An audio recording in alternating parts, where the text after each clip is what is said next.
नमस्कार विद्यार्थी मित्रांनो, आपल्या अभ्यासक्रमाला असलेल्या 7व्या क्रमांकाच्या गद्यपाठाचा अभ्यास आपणाला करायचा आहे। आजच्या तासिकेत आपण या पाठाचे वाचन करू, तर पुढील तासिकेत या पाठाचे विवेचन आणि विश्लेषण करू। सुरुवातीला या पाठाचे लेखक मकरंद कुलकर्णी यांचा आपण थोडक्यात परिचय करून घेऊ। नंतर या पाठात काय सांगितलं आहे ते पाहू आणि शेवटी या पाठाच्या वाचनाकडे वळू। लेखकाचे पूर्ण नाव मकरंद मधुकरराव कुलकर्णी, लातूर जिल्ह्यातील हसलगण तालुका औसा हे त्यांचं जन्मगाव। महाराष्ट्र टाइम्स या एका महत्त्वाच्या मराठी वर्तमानपत्रामध्ये विशेष प्रतिनिधी म्हणून कार्यरत। मागील 2 दशकांपासून पत्रकारितेत स्वतःच्या लेखनाची ओळख निर्माण केलेले तरुण पत्रकार। संवेदनशीलता आणि वैचारिकता अशी त्यांच्या लेखनाची मुख्य वैशिष्ट्ये। ग्रामीण विकास, आरोग्यविषयक प्रश्न, पर्यावरण, अर्थविषयक महत्त्वाचे मुद्दे घेऊन त्या आधारे ठळकपणे वार्तांकन आणि लेखन। हा झाला लेखकाचा सर्वसाधारण परिचय। आता या पाठात नेमकं काय सांगितलंय, तर एखादी व्यक्ती पर्यावरणाचा विचार कृतीमध्ये उतरवीत किती मूलभूत आदर्शवत कार्य करू शकते आणि अशा व्यक्तीच्या कार्याचे पर्यवसान म्हणजे त्याचा परिणाम स्वभावतः जणू संस्थेमध्ये कसा परावर्तित होतो या संबंधी व्यापक पर्यावरण भान जागविणाऱ्या या लेखातून समाजात पर्यावरण संवर्धनाचा संदेश पोहोचविण्यास मदत होते। आपण या पाठाच्या वाचनाकडे वळू। महाराष्ट्र टाइम्स या वर्तमानपत्रात 3 जानेवारी 2016च्या अंकात लेख या रूपामध्ये आलेला हा पाठ। एखादा माणूस झाडं लावतो, कुणी बाग शेती करून परिसर हिरवागार करतो, पण 40 वर्षे जीवापाड मेहनत करून जर एकट्या माणसाने 1400 म्हणजे 1400 एकरावरून अधिक क्षेत्रफळावर जंगल उभे केल्याचे आपल्याला सांगितले तर सहजासहजी विश्वास बसणार नाही। पण आसाम मधील ब्रह्मपुत्रा नदीच्या खोऱ्यात एका अवलियाने हे साम्राज्य उभं केलं आहे। 40 वर्षांपासून केवळ झाडे लावणे याच उद्देशाने जीवन जगणाऱ्या या माणसाने नई धरती फिर बनेगी या उमेदीने भारतात जनजागृती निर्माण करणे सुरू केले आहे। ही कहाणी आहे आसाम मधील जादव मोलाई पायेंग यांची। मिशिंग जमातीत जन्मलेले जादव पायेंग हे मूळचे जोरहाट म्हणजे आसाम येथील रहिवासी। ब्रह्मपुत्रा नदीची उपनदी असलेल्या भोगदाई नदीच्या काठावर त्यांचे गाव। याच परिसरात मजुली नावाचे बेट आहे। नदीमधील बेटांमध्ये हे मोठे बेट मानले जाते। 1965 मध्ये या भागात मोठा पूर आला। बेटावरची जलसंपदा वाहून गेली। जोरहाटच्या परिसरात असलेली सगळी झाडे पुरात नष्ट झाली। त्यानंतर जाधव गावाजवळच्या दुसऱ्या बेटावर पोहोचले, तिथेही सगळे वाहून गेले होते। गाव ओसाड झाल्याचे पाहून त्यांना दुःख झाले। गावकऱ्यांशी चर्चा केल्यानंतर जाधव यांना एका ज्येष्ठाने सल्ला दिला की ओसाड झाल्यामुळे काहीच करता येत नाही, तुला जमले तर झाडे लाव। याच वाक्यातून जाधव पायेंग यांनी ठरवले आपण नष्ट झालेली झाडी पुन्हा उभी करायची। वर करणे हे सोपे वाटत असले तरी झाडे लावणे हे अशक्यप्राय आव्हान होते, तेही वाळवंटात। परंतु प्रबळ इच्छाशक्ती आणि ध्येयपूर्तीसाठी जाधव यांची वाटचाल सुरू झाली। तेव्हा त्यांचे वय होते अवघे 16। बांबूंची झाडे लावून त्यांनी मजुली बेटावर वृक्षारोपणाची सुरुवात केली। घरी शेती आणि दुग्ध व्यवसाय, त्यावर संसार चालत असे। त्यात कुठेही खंड पडू न देता जाधव पायेंग यांचे झाडे लावण्याचे काम सुरू झाले। त्यांचा दिनक्रमही फार विचित्र। त्यांचा दिवस पहाटे 3:30 वाजता सुरू होई। घरातून उठून रोपटे बिया घेऊन ते निघत। 5 किलोमीटर पायपीट केल्यानंतर नदी लागे। छोट्या होडीतून नदी पार केल्यानंतर पुन्हा काही किलोमीटर चालल्यानंतर झाडे लावण्यासाठी मुक्करर केलेली जागा येई। झपाटून गेल्यागत ते झाडे लावत. दुपारपर्यंत हे काम आटोपले की पूर्वी लावलेल्या झाडांची देखभाल करून घरी परतत. गेली 40 वर्षे या दिनक्रमात खंड नाही. 1 एकरचे जंगल वसविण्यासाठी जाधव यांना तब्बल 5 वर्षे लागली.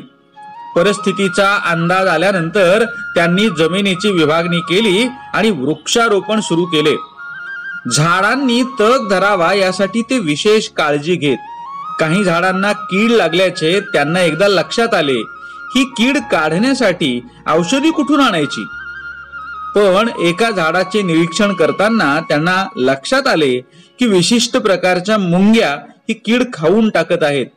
जाधव यांच्या चाणाक्ष बुद्धीने ते टिपले आणि दुसऱ्या दिवशीपासून सोबत 2 पिशव्या त्यांनी बाळगल्या.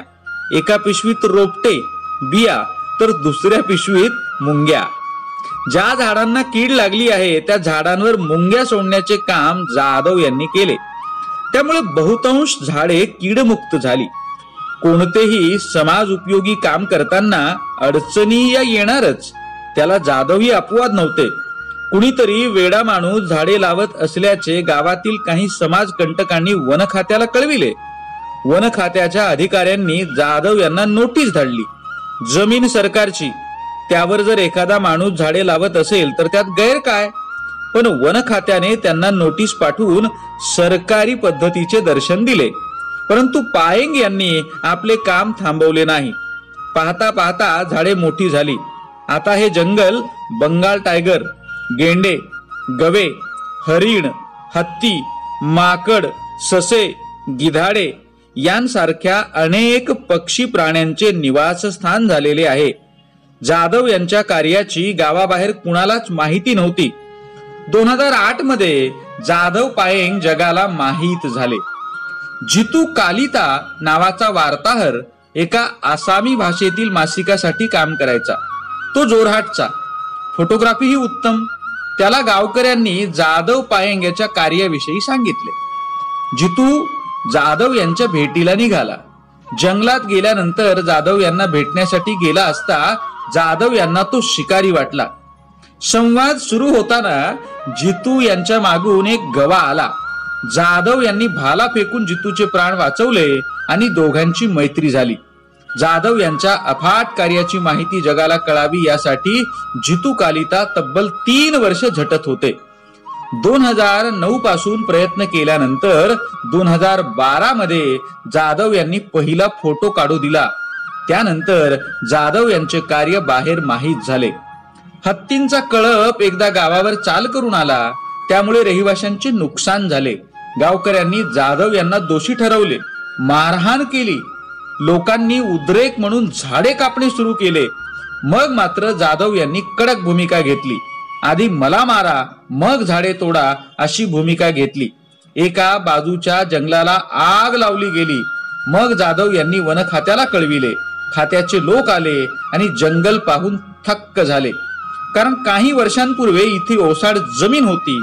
आसाम सरकारने गावकऱ्यांना नुकसान भरपाई दिली आणि जाधव यांच्या कार्याची प्रशंसा केली. त्यानंतर जाधव देशात ओळखले जाऊ लागले. 22 एप्रिल 2012 रोजी जाधव यांचा दिल्लीतील जवाहरलाल नेहरू विद्यापीठाने सत्कार केला. त्यांना फॉरेस्ट मॅन ऑफ इंडिया हा पुरस्कार दिला. 2015 मध्ये त्यांना पद्मश्री पुरस्काराने गौरविण्यात आले. ही कथा ही मोठी मजेशीर. पुरस्कारासाठी निवड झाल्याचे सांगण्यासाठी जाधव यांना संपर्क साधण्यातच केंद्र सरकारचे कित्येक दिवस गेले. कसा बसा संपर्क झाल्यानंतर जाधव यांनी मला कशाला पुरस्कार देता असे विचारले.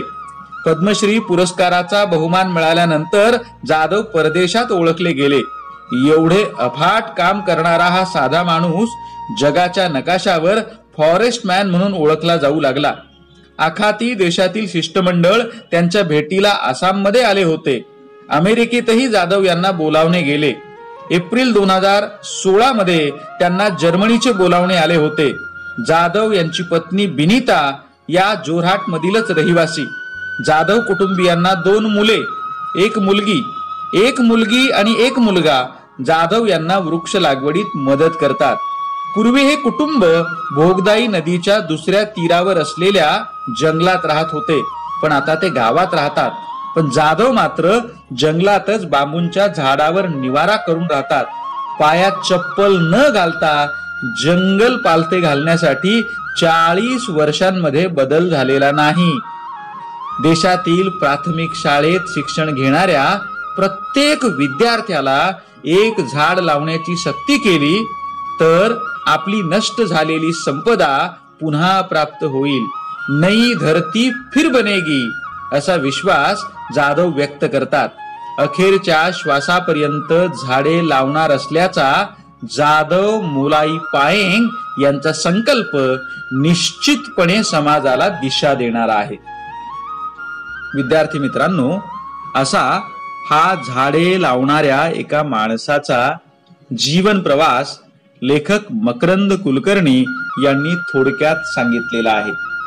आज या पाठाचे वाचन आपण केले आहे. पुढच्या तासात या पाठाचे आपण विवेचन आणि विश्लेषण करूया. धन्यवाद.